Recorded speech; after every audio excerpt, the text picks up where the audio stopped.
So ayan, pinakauna natin pinapakita is itong tala ng masbate. Medyo maliliit siya kasi alam nyo naman na pag masbate nga medyo maliliit.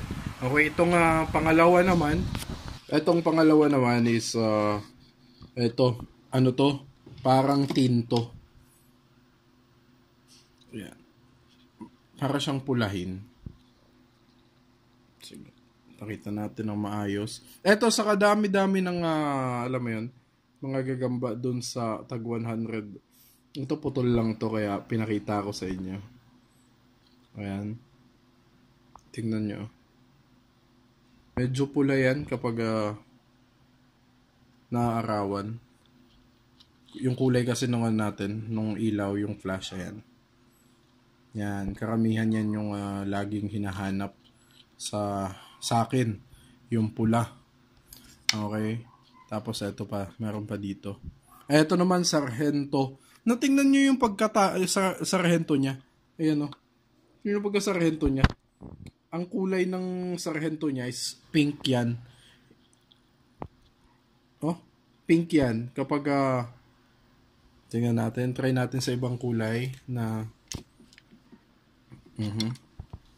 may ilaw kasi kaya hindi masyadong pipicturean ko siya, papakita ko sa inyo. Tingnan natin kung lumabas yung pagka-pink nung sarhento niya. Ayan. Nako, tingkad naman yung kulay. Anyway, papakita ko yung picture sa inyo, okay? Ito naman, pang show talaga to. Ayan o. Butterfly. Pakita natin. Dua. Ayan. Tingnan natin. Wow! Ito talaga ang kinagandahan sa Masbate lines. Kasi lagi talagang may mga gantong kulay sa mga box. Okay. Ayan. TM to good size lang. Kalimitan ng mga makukuha natin sa mga box na ng banusan. Ayan. Kasi kung order ako ng 4 na box, ipapakita ko sa inyo mamaya yung mga box na yun.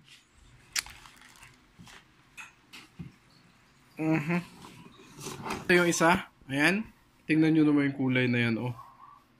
Wow, ang haba ng galamay.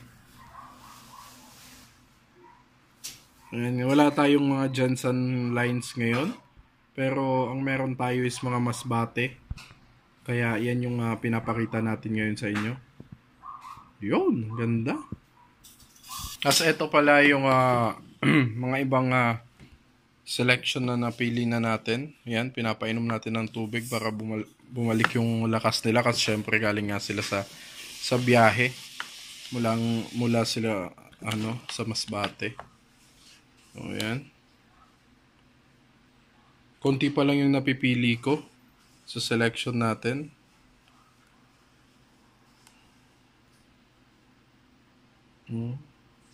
Mahaba galamay niyan. Yan.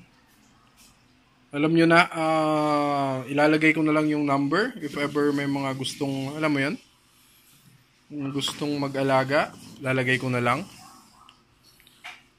So, update lang to. Pinakita ko lang yung mga klase ng mga Masbate natin.